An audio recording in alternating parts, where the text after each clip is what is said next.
scrappy people, it's Tracy Reed here today, and you cannot believe your eyes. This is a 12 by 12 pocket page. Can you believe it? Yes, I am doing a Project Life monthly summary this year because I felt like as much as I love working in my Life Crafted album and telling my own stories, I feel like the last couple years the family story has been put by the wayside a little bit and is not getting told as much as I would like. So I decided that I would do a monthly roundup Project Life pocket page for the family stories, because most of the time the stories that I have to tell are more Project Life worthy than they are full page worthy, at least for this sort of stuff. So I decided to work in pocket pages again, which I haven't done a Project Lifestyle album in a few years. So I decided to work in pocket pages again, and then I will do some 12 by 12 pages for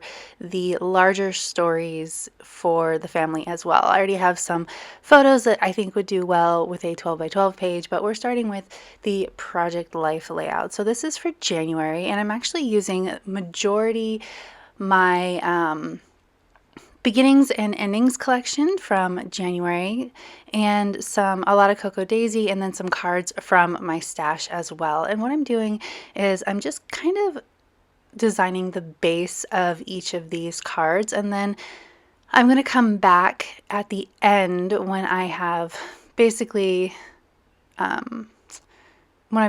the layout done, and add in the little extras that really make the layout pop. So I definitely work my pocket pages one pocket at a time, but then I like to come back at the end and do sort of an overview view and make sure that everything looks well put together when it's all together in the pocket page.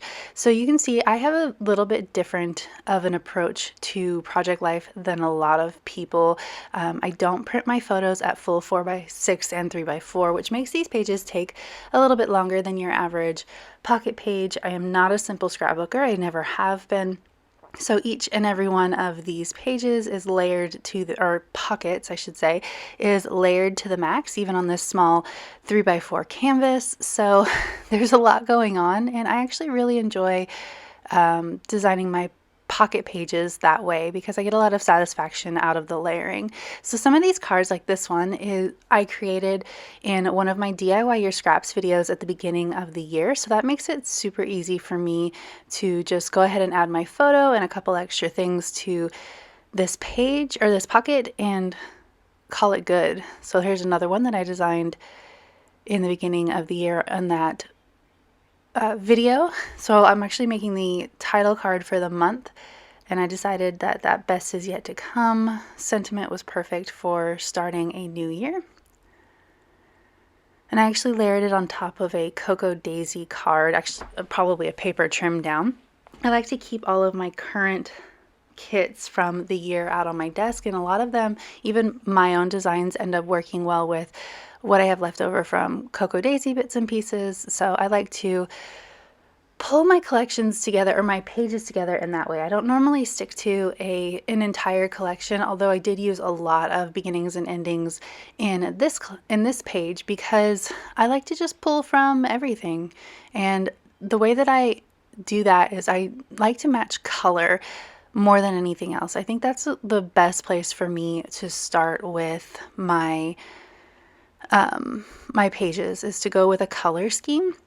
And so I had pulled out a bunch of this beginnings and endings collection, which has a lot of black and white and a lot of corals and blues and teals, and I really emphasized the pinks and corals and blacks and whites with this page. That Let's Just Relax, this word strip, and that patterned circle were all from Cocoa Daisy, so you can see how I can pull those in and match them as well. So now let's start on the other side, and then we will come back and work the whole page together. So here is another 3x4 card that I designed in that DIY Your Scraps video. So I'm just going to tuck this photo in here.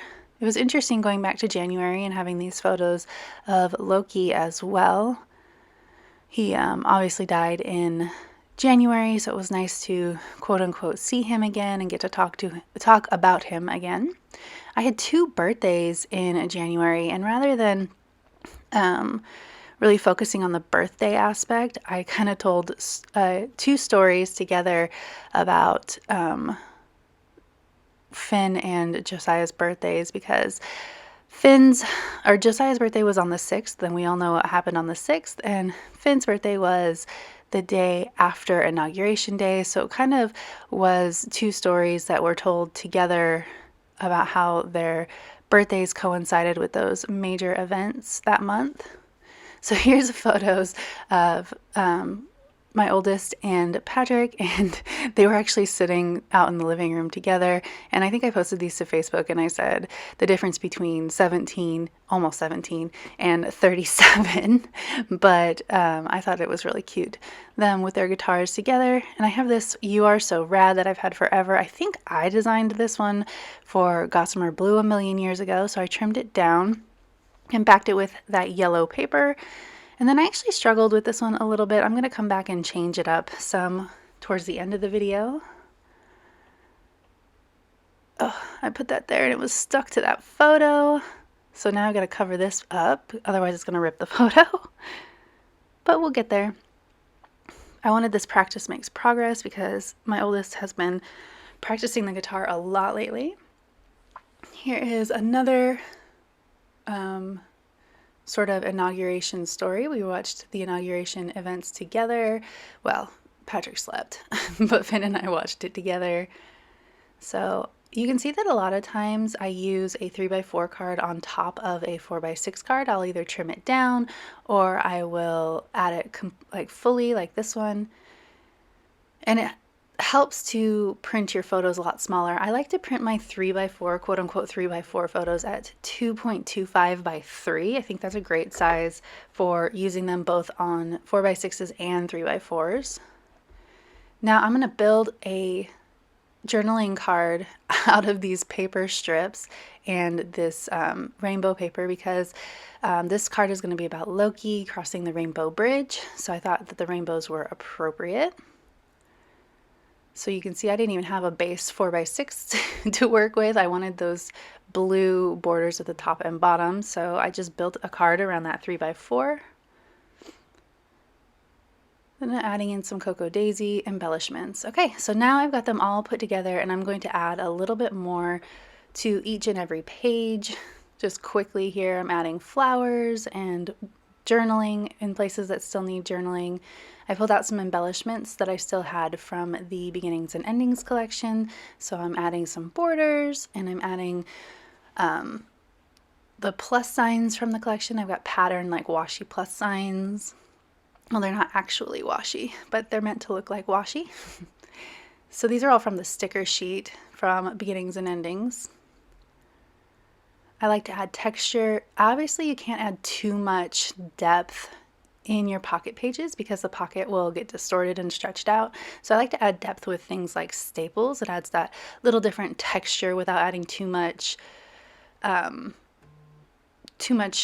bulk. Sorry, that moved a little fast, but you'll get to see it all at the end. This just shows you how I come back and work on things to just really finalize it. I'm not adding a lot, just here and there I'm adding stickers. I'm gonna add some florals to this one. I really liked the way that that card looked, but because everything else was so layered, it needed a little bit more. And I also wanted to bring in a little bit more of the blue. I did focus on the teal and the pinks and the yellows a lot in this page, but there are some blues in some of the patterns, so I wanted to make sure that there was a little bit of blue in the embellishments that I chose too, just to bring it in. More staples. And that is about it. I'm going to add just a couple more things, but nothing real big, and then I'm going to call it done. So if you enjoyed this video, I'd love it if you give it a thumbs up. If you're new here, go ahead and subscribe. I would love to have you. If you don't already, you can follow me over on Instagram. I'm at Traci M. Reed. I'd love to see you over there as well. And I will put a link to the Beginnings and Endings collection in the description box below. And let me know if you'd like to see more Project Life on this channel. All right, thank you.